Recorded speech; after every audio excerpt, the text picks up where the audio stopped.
The Siege of Ekenhuan. The sun was setting over the sprawling walls of Benin City, casting long shadows over the intricate carvings that adorned the palace walls. Oba Ewuare the Great sat on his throne, a look of grim determination on his face. His war chiefs stood before him, their expressions mirroring his resolve.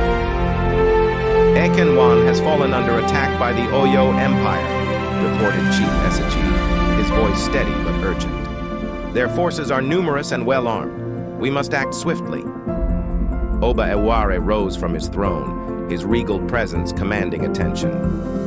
We cannot allow our people to suffer. We will march at dawn. Prepare the warriors and fortify the city.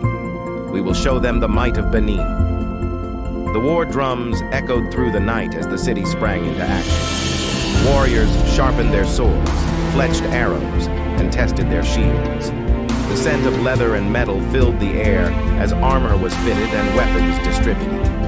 In a quiet corner of the city, a young warrior named Ida stood with his mentor, Chief Uwaifa. The elder chief was a veteran of many battles, his face lined with scars and wisdom. Ida, you must remember what I have taught you, Chief Uwaifa said, his voice low and firm. Courage and discipline will win the day. Stay close to me and follow my lead. Ida nodded, his heart pounding with a mix of fear and excitement. Yes, Chief, I will not let you down.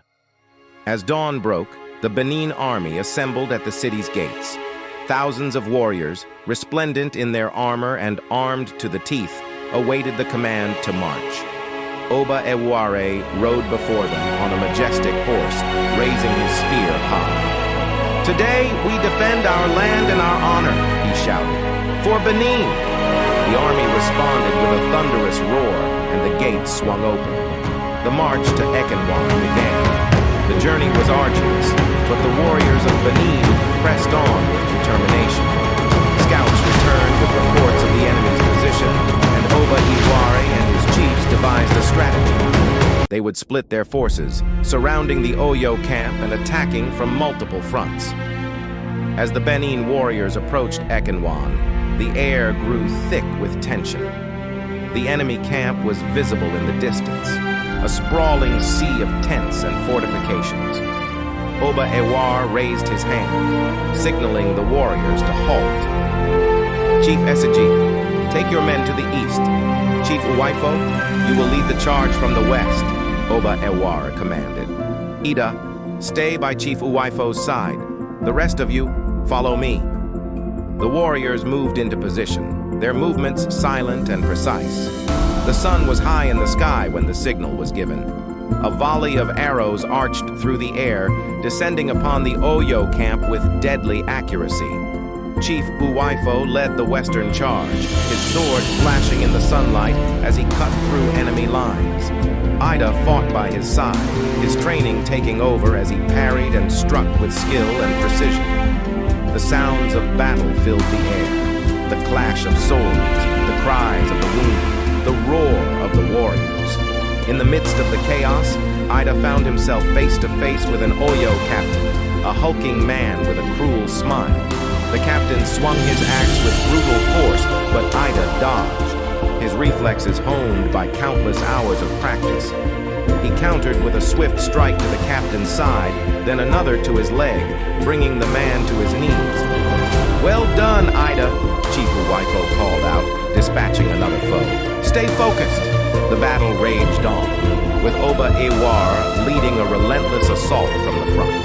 The Oyo forces, caught off guard and overwhelmed, began to falter. As the sun dipped below the horizon, the tide of battle turned decisively in favor of Benin. By nightfall, the Oyo forces were in full retreat, their camp in disarray. The warriors of Benin stood victorious, their spirits high despite the toll of battle. Oba Ewuare surveyed the field, his heart swelling with pride. Today we have shown our enemies the strength of Benin, he declared. But remember, this victory is only possible because we stand together as one people, united in our purpose. The warriors cheered, their voices echoing through the night. Ida stood among them, his heart full of pride and hope. He had fought bravely and earned his place among the heroes of Benin. As they made their way back to the city, the people of Ekenhuan welcomed them with open arms and grateful hearts.